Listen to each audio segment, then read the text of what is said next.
Good morning everyone, welcome to my another new mini blog. তো সকালবেলা এদিকে এখন অফিসে চলে আসি, আর অফিসে চলে এসে প্রথমত অ্যাটেন্ডেন্স দিয়ে দিই। অ্যাটেন্ডেন্স দিয়ে দিয়ে আমাদের এদিকে কাজ দিচ্ছিল এই যে যে সমস্ত র্যাকগুলো আছে সেগুলো থেকে বারকোড চিটানো।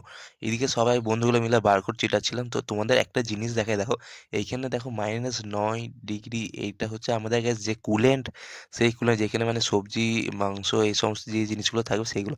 আর এইখানে দেখো গেছে এখন ভেতরে যাচ্ছে -9 ডিগ্রিতে, গেছে প্রথমবার আমি যাচ্ছি -9 ডিগ্রিতে।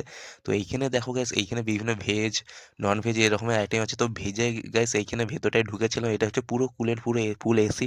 তো এইখানে পুরো গেছে একদম ঠান্ডায় জমি দেওয়ার মতো অবস্থা। আর -9 ডিগ্রিটা তোমাদের দেখাচ্ছি দেখো। আর এইদিকে সমস্ত রকম এসিগুলো চলছিল। আর এইদিকে দেখো গেছে এটা হচ্ছে -9 ডিগ্রি গেছে, এখানে মানে একদম ধোঁয়া উঠছিল, একদম রীতিমতো মুখ থেকে গেছে সবার ধোঁয়া ধোঁয়া বেরিয়ে যাচ্ছিল, এমন অবস্থা গেছে এখানে। তো এইখানেও আমাদের কাজ করতে হবে, এই যে এইদিকে কুলেন্টগুলো চলছিল। তো এইখানে গেছে অবস্থা একদম খারাপ হয়ে যাচ্ছে, যদি কেউ 1-2 মিনিটের জন্য বন্ধ হয়ে যেত তার কাছে অবস্থা খারাপ। তো সে শেষ, তো এরকম একটা ব্যাপার। তো যাই হোক, তারপরে গেছে ওইখানে ঘুরে টুরে টুকটাক কাজ বাজ করে চলে আসছি ঘর। তো দেখা হচ্ছে পরবর্তী ব্লগে। তো বাই বাই, টাটা। আর এই যে এগুলো হচ্ছে সমস্ত র্যাকগুলো, এগুলো